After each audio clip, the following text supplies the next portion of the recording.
బ్రహ్మం గారు కనిపించినప్పుడు గుడికి రమ్మంటే నేను ఇక్కడికి వచ్చాను. ఆ భాగంలోనే ఇక్కడికి వచ్చాను.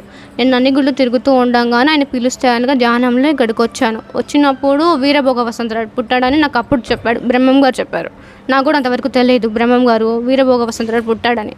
అతను చెప్పినప్పుడు నాకెందుకు కనిపించాడు అని చెప్పేసి నేను అతన్ని కలిసినప్పుడు, అంటే వీరభోగ వసంతరాన్ని కలిసినప్పుడు నేను అడిగాను అతన్ని. అతను ఇప్పుడే తనక ధ్యానంలో ఉన్నాడు. గత జన్మలో అయితే తనక వివాహమైంది. ఫస్ట్ నాగలోకం సంబంధించినప్పుడు అది పేర్లు కూడా చెప్తాను నేను ఇప్పుడు. అతని పేరు వచ్చేసి నాగ కార్తికేయుడు, నా పేరు వచ్చేసి నాగవర్షిణీదేవి. అది ఇచ్ఛాధారి నాగిని అంటే కనుక సగం మనిషి సగం పాము ఉంటారు. వాళ్ళు మనుషులుగా మారగలరు, ఎలా అయినా ఏ రూపం కావాలంటే ఆ రూపం తీసుకోగలరు. దీక్ష అనేది నేను చేసుకుంటున్నాను. నా సంకల్పం ఏంటంటే కనుక నేను చెప్పాను కదా ఇవన్నీ తీయాలని చెప్పేసి, వాటి కోసం నేను దీక్ష తీసుకున్నాను, అతని కోసం కూడా. అందరికీ నమస్కారం. నేను Swaroopa Potlapalli. Welcome to iDream. తాను గత జన్మలో నాగరాణినని, నాగకన్యను అంటూ ఈ మధ్య ఒక అమ్మాయి బాగా వార్తల్లోకి వచ్చింది. తన తల్లిదండ్రులు విజయనగరంలోని ఓ గుడిలో విగ్రహ రూపంలో ఉన్నారని, వారిని బయటికి తీసి ప్రాణ ప్రతిష్ఠ చేయడమే తన బాధ్యత అని చెబుతోంది.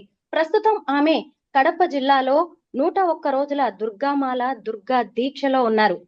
వీరబ్రహ్మేంద్ర స్వామి తనకు కాలజ్ఞానం చెప్పారని, తన కలలోకి వచ్చారని, వీరభోగ వసంతరాయలుగా ఆయన జన్మించారని కూడా ఇప్పుడు భవిత చెప్పడం అనేది జరుగుతోంది. ప్రస్తుతం నాతో పాటు వారణాసి అఘోరా శక్తిపీఠం వ్యవస్థాపకులు వైఎస్ బాలకృష్ణ గారు ఉన్నారు. నాగుల చవితి, నాగుల పంచమికి సంబంధించి నాగకన్య చెబుతున్న అనేక విషయాల గురించి ఆయన అనేక ఆసక్తికరమైన విషయాలని మనతో షేర్ చేసుకోబోతున్నారు.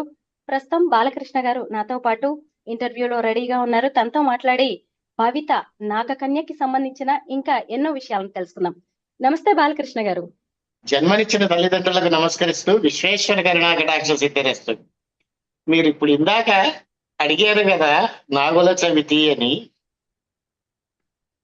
నాకు మీరు నాగుల చవితి అని అడగంగానే ఒక చిన్న ఇన్సిడెంట్, దట్ మీన్స్ ఒక స్టోరీ గుర్తొచ్చింది. ఛత్తీస్గఢ్ దండకారణ్య ప్రాంతాల్లో పాతాళ లోకం ఉంది అనేటువంటిది చాలా మంది చెప్తూ ఉంటారు. అక్కడ శివరుద్ర మందిరం అనేటువంటిది ఒకటి ఉంది. ఈ సర్పజాతుల్లో 75 రకాల సర్పజాతులు, కొన్ని వేల సర్పాలు ఆ మందిరాన్ని చుట్టూ తిరుగుతూ ఉంటాయట. ఇప్పటికీ కూడా అక్కడ నివసించే వారి ఇళ్లల్లోకి ఏదో మన ఇంటికి ఎలకలు కప్పలు వచ్చినట్టుగా పాములు వస్తూ ఉంటాయట. కానీ వాటిని పట్టుకొని వదిలేస్తారు, భగవత్ స్వరూపంగా చూస్తారు వాటిని. నాగుల చవితిగా సందర్భంగా మాట వచ్చింది కాబట్టి చెప్పాను. ఇకపోతే నాగుల చవితికి చెయ్యాల్సిందల్లా ఆడవాళ్ళు ఉపవాసం ఉండి బెల్లము, తెల్ల నువ్వులు ఇలాంటి వాటితో పదార్థాలను చేసి వల్మీకం దగ్గరికి వెళ్ళి, వల్మీకం అంటే పుట్ట, ఆ పుట్ట దగ్గరికి వెళ్ళి నైవేద్యంగా సమర్పిస్తారు. సంతానం లేని వాళ్ళు కానీ, కళ్యాణం కోసం కానీ, వారి వారి కోరికలని తీర్చుకోవటానికి నాగుల చవితి చేస్తూ ఉంటారు. ఈ మధ్య కొత్తగా మీరు ఇందాక అన్నట్టు ఆవిడెవరో భవిత గారు, నాగ సరే భవిత గారు అని, వాళ్ళ అమ్మగారు నాకు ఒక 1.5 సంవత్సరాల క్రితమో ఎప్పుడో ఫోన్ చేశారమ్మా. వాళ్ళ అమ్మగారి పేరు సుభాషిణియో లేకపోతే సుబ్బలక్ష్మి గారో సమ్ ఏదో ఉంది. ఫోన్ చేసినప్పుడు వాళ్ళ పాప గురించి అడిగారు నన్ను. అడిగితే నేను చెప్పా, పూర్వజన్మ స్మృతులు అనేటువంటివి కొంతవరకు గుర్తుంటాయి అని చెప్పాను నేను. అంతే, అంతకు మించి మాట్లాడలేదు. ఆ తర్వాత నిన్న ఇవాళ ఒక వీడియో చూశాను ఆవిడది. ఆవిడేదో 108 రోజులు దీక్షలో ఉన్నారు, అది దుర్గామ్మ తల్లి దీక్షలో. నా మొగుడిని నా భర్తని నేను కలిశాను, పూర్వజన్మ స్మృతులు గుర్తుంటాయి కానీ అమ్మా, నా భర్తని కలిశాను, నా భర్తతో మాట్లాడాను, ఇలాంటివి నాకు తెలిసి కరెక్ట్ కాదేమో చెప్పడం అని అనిపించింది. ఎందుకంటే పూర్వజన్మ కొంతవరకు గుర్తుంటుంది, పూర్తిగా గుర్తుండదు. అలాగే వీరభోగ వసంతరాయలు గారు జన్మించారు, నేను మాట్లాడాను అని అన్నది. ఆవిడ చెప్పింది కరెక్టో కాదో నాకైతే తెలియదు, కానీ నేనైతే నమ్మను. ఎందుకంటే మనకి బ్రహ్మం గారు కాలజ్ఞానాన్ని రచించారు. ఆ కాలజ్ఞానం రచించేటప్పుడు కూడా ఆయనకంటూ ఒక ప్రత్యేక స్థలంలో కూర్చొని రచించారు. వీరభోగ వతంతరాయలు వస్తారు అని కూడా చెప్పున్నారు, బట్ ఎప్పుడు వస్తారు అనేటువంటిది చెప్పలేదు. ఇకపోతే ఈవిడ భవిత గారు చేస్తున్నది నాకు తెలిసినంత వరకు కరెక్ట్ కాదు అనిపిస్తోంది. నిజంగా ఎందుకండి? ఎందుకంటే నిజంగా పూర్వజన్మ స్మృతి గుర్తుంది అని అనుకుందాం,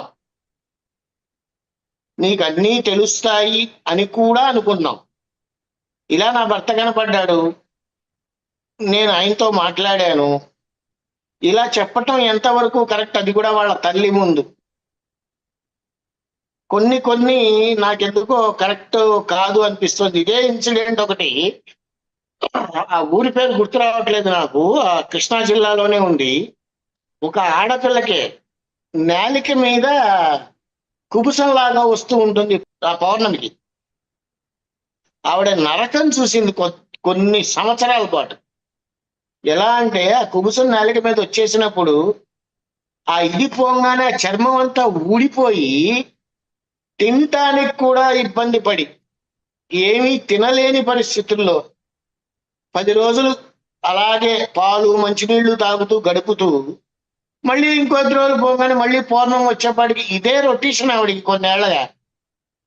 నేనేదో చెప్పాను ఆవిడికి, చేసుకున్నారు. ఈ రోజున ఎటువంటి ఇబ్బంది లేకుండా సవ్యంగా సుష్టుగా భోంచేస్తున్నారు. మీకు కావాలంటే వాళ్ళ నెంబర్ కూడా నేను మీకు ఇస్తాను, మాట్లాడచ్చు. నేను చెప్తుంది అబద్ధమా నిజమా అనేటువంటిది. ఇలాంటివి కొన్ని దోషాలు ఉండటం వల్ల కలుగుతాయి అనేటువంటిది మనం చెప్పచ్చు.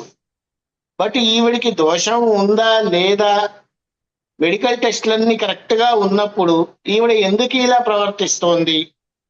పూర్వజన్మ స్మృతి పూర్తిగా అయితే గుర్తుకు రావటం అనేటువంటిది జరగని పని.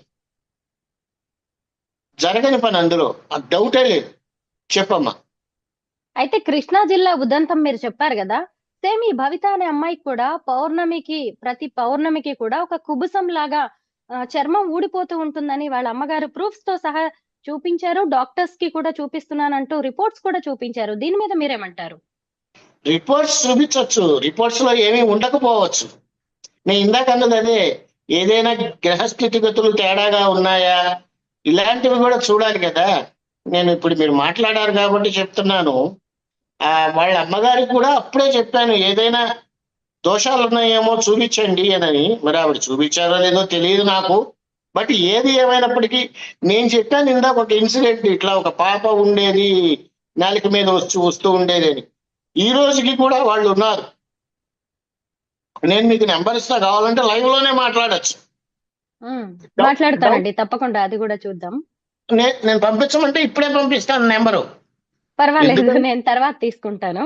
ఎందుకంటే వాళ్ళకి చెప్పింది చేసుకున్న తర్వాత ఈ రోజు వరకు కూడా నిజంగా చెప్పాలంటే ఆ పాప నాకు ఫోన్ చేస్తూ రోజు నమస్కారం పెడుతుంది. అంటే మరో నాగకన్యానా ఆమె కూడా? ఆవిడ నాగకన్య, నాకు ఇవ్వస్తాయి అలా చెప్పుకోలేదమ్మా. ఆవిడ బాధని ఎక్స్ప్రెస్ చేసింది వాళ్ళ ఫాదర్ ద్వారా. ఫాదర్ కాదు, వాళ్ళ తాతయ్య ద్వారా ఆమె బాధను ఎక్స్ప్రెస్ చేసింది. అంత ఇదిలో కూడా ఆవిడ హాస్టల్లో ఉండి చదువుకునేది. ఈ రోజున ప్రశాంతంగా చదువుకుంటోంది, వృత్తిలోకి వస్తోంది, ఆనందంగా గడుపుతోంది. సో ఇలాంటివి ఏంటయ్యా అంటే కొన్ని నమ్మచ్చు, కొన్ని నమ్మకూడదు. ప్లస్ ప్రతి విషయాన్ని కూడా మీడియాలో చెప్పటం కూడా కరెక్ట్ కాదేమో అని నా అభిప్రాయం. ఎవరి అభిప్రాయాలు వాళ్ళకు ఉంటాయి. వాళ్ళని మనం కించపరచకూడదు, అట్ ది సేమ్ టైం ఎత్తేయకూడదు. బట్ ఏంటంటే ఆ అమ్మాయి, ఆ పాప చేస్తున్నది కరెక్ట్ కాదు అని నా అభిప్రాయం. ఆ విజయనగరంలో వాళ్ళ తల్లిదండ్రుల విగ్రహాలు ఉన్నాయి, అవి బయటికి తీయాలి. ఇది నేను ఎప్పటి నుంచో వింటున్నాను. ఆంధ్రప్రభలో ఇంటర్వ్యూ ఇచ్చిన దగ్గర నుంచి వింటున్నా. తీయచ్చు కదా, ఎవరి సహాయం అంటే ఆ గుడి వాళ్ళు సహకరించట్లేదు అని చెప్తున్నారు వాళ్ళు. గుడి వాళ్ళు సహకరించడం అంటే ఆల్రెడీ దాని మీద గుడి ఉందా? ఉమ్, అక్కడ కాళీమాత టెంపుల్ ఉంది. ఆ టెంపుల్ మరి ఆవరణలో మరి ఓ మరి ప్లేస్ గుడి లో, ఉంటే గుడి ఉంటే గుడిని తవ్వేసి ఇంకో గుడిని ఎలా తీసుకొస్తారమ్మా ఆ గుడి పైకి? ఆవరణలో ఖాళీ ప్రదేశంలో ఓ ప్రాంతంలో అక్కడ తన తల్లిదండ్రులు విగ్రహ రూపంలో ఉన్నారు, వాళ్ళని బయటికి తీయాలి, వాళ్ళకి ప్రాణ ప్రతిష్ఠ చెయ్యాలి అనేది ఈ అమ్మాయి చేస్తున్న డిమాండ్. మీరు చెప్పిన ప్రకారం అయితే గుడి ప్రాంతంలో, గుళ్ళో కాదు, ప్రాంగణంలో. గుడి ప్రాంతంలో బయట ప్రాంగణంలో ఉమ్. తీయచ్చు కదా. అక్కడ ఎవరితో అయినా పెద్దవాళ్ళతో మాట్లాడి అంటే ఆ ఇలా ఉంది టెంపుల్ కట్టించిన వాళ్ళు రెస్పాండ్ కావట్లేదు, వాళ్ళ సహకారం లేకుండా తీయలేం కదా అనేది వాళ్ళ వాదన.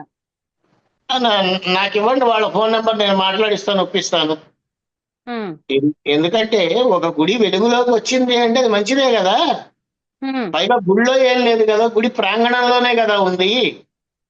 సో దానికి ఇబ్బంది ఏం లేదు. బట్ ఏదేమైనప్పటికీ ఈవిడ అంత ఇదిగా మాట్లాడటం కరెక్ట్ కాదని నా అభిప్రాయం అమ్మ. చెప్పండి. మీరు నమ్ముతున్నారా ఆమె గత జన్మలో నాగకన్య అయి ఉంటుంది? అసలు గత జన్మ అనే దాన్ని మీరు నమ్ముతారా? అంటే గత జన్మలో ఇంకో ప్రాణిగా పుట్టి పూర్వజన్మ ఇప్పుడు మనుషులుగా అనేటువంటిది పుట్టే అవకాశం ఉందంటారా? పూర్వజన్మ అనేటువంటిది ఉంది.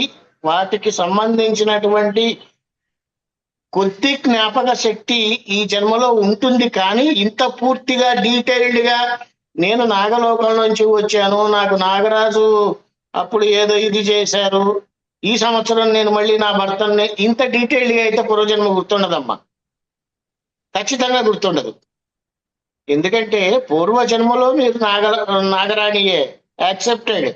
ఉమ్. నాగరాణి జన్మ అయిపోయిన తర్వాత, మనుష్య జన్మ ఎత్తిన తర్వాత కొద్ది స్మృతులు ఉంటాయి తప్పితే పూర్తిగా ఉండవు.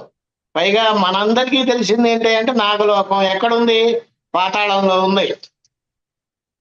పాతాళంలో నాగలోకం ఉంది అని అంటారు, అంతే కదా. ఈవిడికి అన్ని గుర్తున్నాయి అనేటువంటిది నేనైతే ఖచ్చితంగా యాక్సెప్ట్ చేయను. ఇప్పుడు ఆ అమ్మాయి కొత్తగా ఇంకొక విషయం కూడా చెప్తోంది. వీరబ్రహ్మేంద్ర స్వామి తన కలలోకి వచ్చారు అని చెప్పి, వీరభోగ వసంతరాయలు జన్మించారని, ఆయన్ని కూడా తాను కలవడం జరిగిందని, అదే టెంపుల్లో ఇప్పుడు ప్రస్తుతం తన ఉన్న టెంపుల్లో కలవడం జరిగిందని కూడా అంటుంది. దీని మీద మీరేమంటారు? అమ్మా, మీరే ఉన్నారు, ఒకే యావగేషంతో ఆలోచిస్తూ పడుకుంటారు, పొరపాటున అదే కల్లోకి వచ్చింది, దాన్ని మీరు యాక్సెప్ట్ చేస్తారా? చేయలేరు కదా. ఇప్పుడు నేనున్నాను, రోజు నేను శివుణ్ణి తలుచుకుంటూ ఉంటా, నాకు శివుడు కనపడ్డాడు అని అంటే అది నేను నమ్ముతా. ఎందుకంటే నేను రోజు స్మరించేది ఆయన్ని కాబట్టి. వీరబ్రహ్మేంద్ర స్వామి వారు కల్లోకి వచ్చారంటే వచ్చారు, రైట్, ఓకే. ఏం చెప్పారు? వీరభోగ వసంతరాయలు గారు పుట్టారు అని చెప్పారు ఆయన. ఆయనే కల్లోకి వచ్చి వీరభోగ వసంతరాయలు గారు పుట్టారు అని ఆయనే చెప్పారు. ఈవిడ వీరభోగ వసంతరాయల వారిని వెళ్ళి కలిసింది. డైరెక్ట్ గా అంత మీడియా వెళ్ళి మాట్లాడినప్పుడు ఆ వీరభోగ వసంతరాయలు గారి దగ్గరికి వెళ్ళి మైకి పెట్టచ్చు కదా, మీడియాకి పరిచయం చేయొచ్చు కదా. ఆవిడ మూలకంగా కొన్ని లక్షల మంది దర్శనం చేసుకుంటారు కదా. కొన్ని నేను నమ్మనమ్మా, ఖచ్చితంగా నమ్మను, అందులో డౌటే లేదు. చెప్పండి. అయితే గత జన్మలో తన భర్త పేరు కూడా ఇప్పుడు చెప్తోంది తను, నాగ కార్తికేయుడు అతని పేరు, నా పేరు నాగ వైష్ణవి దేవి అని. దీన్ని మనం ఎలా చూడొచ్చు అంటారు? ఆ నాగ కార్తికేయుడిని చూపించారా మీకు? అంటే అతని కోసమే ఇప్పుడు ఆ అమ్మాయి వెతుకుతోంది. ఆయనకి కొన్ని ఆనవాళ్లు ఉన్నాయంట, వాళ్ళు అవి కనిపిస్తే తన వెంటనే గుర్తుపట్టుకుంటారు అన్నట్టు అంటోంది తను. వెతుకుతోంది చెప్పలేదమ్మా ఆవిడ. నేను నా భర్తను కలిశాను, మాట్లాడాను అని చెప్పింది. మాట్లాడాను అని చెప్పినప్పుడు మీడియా ముందుకు ఎందుకు తీసుకురాలా? ఇష్టం లేక తీసుకురాలేదు. ఇష్టం లేక తీసుకురానప్పుడు భర్తను కలిశాను అనే వర్డ్ని ఎందుకు మాట్లాడారు? అయినా తల్లి తండ్రులు ఉండంగా, తల్లి పక్కన ఉండంగా నా భర్తను నేను కలిశాను, నేను మాట్లాడాను, పెళ్లి కాని పిల్ల అలా మాట్లాడచ్చు? అసలు ఫ్యూచర్ ఎంతో ఉన్నటువంటి పిల్ల గురించి అసలు ఇంటర్వ్యూలు చేయటమే తప్పు. And at the same time ఆవిడ భవిష్యత్తుని ఆవిడే పాడు చేసుకుంటోంది. ఎందుకంటే చిన్నపిల్ల, సరే చదువు ఎందుకు చదువుకోలేదు అది అవన్నీ పక్కన పెడితే, వృద్ధిలోకి రావాల్సిన పిల్ల, కళ్యాణం జరగవలసిన పిల్ల, అలాంటి ఆడపిల్లని మీడియా ముందు తీసుకొచ్చి మాట్లాడటం అనేటువంటిది నాకు తెలిసినంత వరకు 1000% కరెక్ట్ కాదు. రోజు తాను రాత్రిపూట నాగలోకానికి వెళ్తానని, అక్కడ నాగులతో మాట్లాడతానని, ఆడుకుంటానని, తన చుట్టూ రోజు నాగపాములు తిరుగుతూ ఉంటాయని చెప్పి, తను ఏదన్నా చదువుకుందాం అనుకున్నా, లేదంటే తనకి ఫ్యాషన్ డిజైనింగ్ అంటే తనకిష్టం, మోడలింగ్ అంటే తనకిష్టం. ఆ రంగంలోకి వెళ్దామన్నా గాని, ఈ నాగులు వెళ్ళనివ్వట్లేదు. తనని అడుగు తీసి అడుగు బయటకు వేయనివ్వట్లేదని కూడా భవిత గతంలో ఇంటర్వ్యూలో చెప్పడం జరిగింది. దీని మీద మీరేమంటారు? అమ్మా, రోజు నాగలోకానికి వెళ్తాను. కల్లోనే హ్మ్. వెళ్ళాలి. కల్లో నాగలోకం ఏంటమ్మా? అమెరికా, స్విట్జర్లాండ్, ఆస్ట్రేలియా, ప్రపంచం మొత్తం వెళ్ళొచ్చు. ఈవిడికి దేని మీద ఇంట్రెస్ట్ ఉందో దాని మీద ఫోకస్ పెడితే ఈవిడ జీవితం అద్భుతంగా ఉంటుంది. నాకు పూర్వజన్మలు గుర్తొస్తున్నాయి. నేను కల్లో రోజు నాగలోకం వెళ్తున్నాను. ఇలాగే ట్రాన్స్ లో ఉండిపోతే జీవితం ఎందుకు పనికి రాకుండా పోతుంది. దానివల్ల ఈవిడికి నష్టం ఉందో లేదో తెలియదు కానీ తల్లిదండ్రులు పడే క్షోభ వర్ణనాతీతం. ఆ తల్లిదండ్రులు పడే బాధ వర్ణనాతీతం, చెప్పుకోలేని బాధ అన్నమాట అది. ఇవన్నీ నేను నమ్మనమ్మా. నాగలోకానికి రోజు వెళ్తాను. నాగలోకం ఉన్నది పాతాళంలో. ఇవన్నీ నేను నమ్మను. ఆవిడికి మానసిక స్థితిగతులు బాగున్నాయా లేదా అనేటువంటి దాని గురించి నేను మాట్లాడను కానీ ఊహాజనితంగా మాట్లాడటం అనేటువంటిది ఈవిడ చేస్తోందేమో అని అనిపించింది నాకు. వాళ్ళ తల్లిదండ్రుల ఇష్టం. జాతకం ప్రకారం ఆమెకి గ్రహ దోషాలు ఏమైనా ఉండొచ్చు అని చెప్పి భవిత తల్లి సుభాషిణి గారితో చెప్పానని మీరన్నారు గదా! ఒకవేళ అలాంటి దోషాలు ఏమైనా ఉంటే యజ్ఞాలు, హోమాలతో ఏమైనా వాటిని మనం చేసుకోవచ్చంటారా? నష్ట నివారణ? చేసుకోవచ్చు కానీ అమ్మ, అది వాళ్ళ ఇష్టం కదా. ఇప్పుడు వాళ్ళ తల్లిదండ్రుల ఇష్టం, ఆ పాప ఇష్టం. నాకెందుకో ఒక్కటి అనిపిస్తోందమ్మా, ఆ పాప భవిష్యత్తు ఆ పాప నాశనం చేసుకుంటోందేమో అని అనిపించింది నాకు. ఎందుకంటే తిప్పి కొడితే ఒక 25 ఏళ్ళు ఉంటాయేమో ఆ పాపకి. ఎంత జీవితం ఉందమ్మా. 22 ఏళ్ళు. చిన్నపిల్ల, ఎంత జీవితం ఉంది. ఆవిడకున్నటువంటి ఇంట్రెస్ట్ సబ్జెక్ట్ ఫ్యాషన్ డిజైనింగ్. దాంట్లో పైకి రావడానికి ప్రయత్నించవచ్చు కదా. ఇప్పుడు నాగలోకం వెళ్తున్నాను, నా భర్తతో మాట్లాడాను, అంత ఇమాజినేషన్ చేసుకుంటున్న పాప నేను ఫ్యాషన్ డిజైనర్ అవుతాను, ఒక రేంజ్ లోకి వెళ్తాను అనే దాంట్లో అవ్వాలనుకుంటోంది తను. ఏమా మోడల్ అవ్వాలనుకుంటోంది. అదే మోడలింగ్ ఫీల్డ్ లోకి వెళ్ళాలని. దాంట్లో ఫోకస్ పెడితే ఎంత వృద్ధిలోకి వస్తుంది. ముందు ముందు జరిగేది ఏంటంటే అమ్మా, ఆ పిల్ల జీవితం ఆవిడే నాశనం చేసుకుంటోంది. అందులో డౌటే లేదు. దానివల్ల ఎక్కువగా బాధపడి నష్టపోయేది పాపం తల్లిదండ్రులు. ఎన్నో వేలు, నాకు తెలిసి లక్షల్లోనే ఖర్చు అయ్యి ఉంటాయి ఆ టెస్ట్లకి. అన్ని టెస్టులు ఖర్చు పెట్టి చేయించి ఏమీ లేదు అని తెలిసి, ఏమీ లేదమ్మా అని ఆ పాపకి చెప్పినా, నాకు నువ్వు తల్లివి కాదు, నాకు నువ్వు తండ్రివి కాదు. నాకు అసలు అర్థం కాల. చెప్పమ్మా. మానసాదేవికి పూజలు చేస్తే ఇక్కడ భవిత ఒంటి మీద కూడా పసుపు తేలుతూ ఉంటుంది అని చెప్పి వాళ్ళ అమ్మగారు చెప్పడం జరుగుతుంది. ఇలాంటి అవకాశాలు ఉంటాయంటారా? మానసాదేవి అంటే నాగదేవత. మానసాదేవి అంటే ఆవిడకి ఏ ఎవరు తల్లి? పూజలు చేసినా ఈ అమ్మాయి ఒంటి మీదకి వస్తుంది అని చెప్తున్నారు. ఆ మానసాదేవి ఎవరు? నాకు తెలిసి పార్వతీ స్వరూపం అమ్మవారు. అమ్మవారు. ఆవిడికి పూజలు చేస్తే ఈవిడి మీద పసుపు ఎందుకు వస్తుంది? ఈ అమ్మాయి ఒళ్ళంతా పసుపు పచ్చగా మారుతుందంట. నేను నమ్మనమ్మా. ఇలాంటివి పిచ్చి పిచ్చి మాటలు అసలు నేను నమ్మను.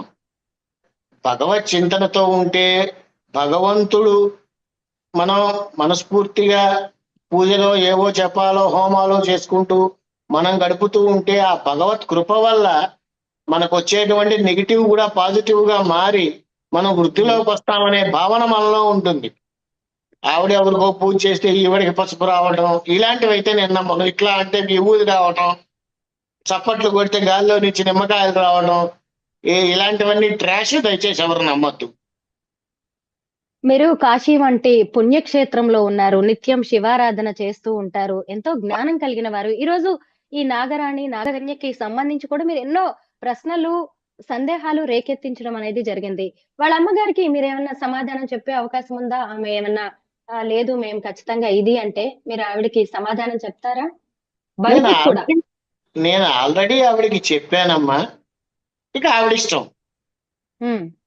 నేను ఆల్రెడీ చెప్పాను. నేను అసలు చెప్పడం మర్చిపోయాను. మీరు నన్ను ఇంటర్వ్యూ అడిగినప్పుడు నేను ఆవిడకి ఫోన్ చేశాను. తను చెప్పిన ప్రకారం ధ్యానంలో ఉన్నప్పుడు బ్రహ్మంగారు అనేది తనకు ధ్యానంలో కనపడినాడని చెప్పింది. ఏం చెప్పాడంటే ఫస్ట్ బ్రహ్మంగారి మఠానికి వచ్చి దర్శించుకోమని చెప్పాడు. ఫస్ట్ టైం వచ్చి దర్శించుకొని వెళ్ళాం. వెళ్ళిన తర్వాత మళ్ళీ తను ధ్యానం ఇక్కడే చేసింది. ఇక్కడ ధ్యానం చేసిన తర్వాత కూడా మళ్ళీ ఇంటికి అంటే మేము గుళ్ళకి వెళ్తున్నాం కదా, గుళ్ళకి వెళ్ళిన తర్వాత కూడా ఆయన ధ్యానంలో వీరభోగ వసంతరాయుడు జన్మించాడు. జన్మించి కూడా చాలా సంవత్సరాలు అయింది. అతను ఎక్కడ ఉండేదనేది అందరికీ తెలియజెప్పు అని చెప్పాడు. అంటే ప్రపంచంలోకి వచ్చాడు అనేది తెలియజేయమని చెప్పాడంట. అదే విషయానికి మళ్ళీ బ్రహ్మంగారి మఠానికి వెళ్ళమంటే రెండోసారి వచ్చాం, ఇది మళ్ళీ మూడోసారి రావడం. ఇక్కడే తను వీరభోగ వసంతరాయుడు జన్మించాడు అనేది ఇక్కడి నుంచే చెప్పేమని చెప్పాడు. అందుకు కారణం వల్లనే ఇక్కడ నుంచి చెప్పడానికి ఇక్కడికి వచ్చింది. అది జరగని కదా, ఆ రోజు జరగల. ఆయన చెప్పి వెళ్ళిపోయాడు, సేవలో తనకు శాంతించి చేసి వెళ్ళిపోయాడు. కాబట్టి ఈరోజు రంక వేయలేదు నందీశ్వరుడు కూడా. కాబట్టి ఆయన చెప్పాడని ఇంటి ఇమ్మని చెప్పాడు, ప్రజల్లోకి వచ్చాడని. ఇప్పుడు ఈ జన్మలో ఈ కలియుగంలో తను పుట్టి ఒక 10 ఏళ్ళలో 20 ఏళ్ళ ముందు పుట్టి చనిపోతే పలానోళ్ళు అని తెలుసు. ఇది నాగలోకము దేవలోకం పుట్టిన కాలం ఇది ఆమె జన్మ. ఆ జన్మ తీసుకొని పోయి ఎక్కడో పుట్టాను ఎక్కడో ఉన్నాను ఆ ఇల్లు చూపించలేరు కదా.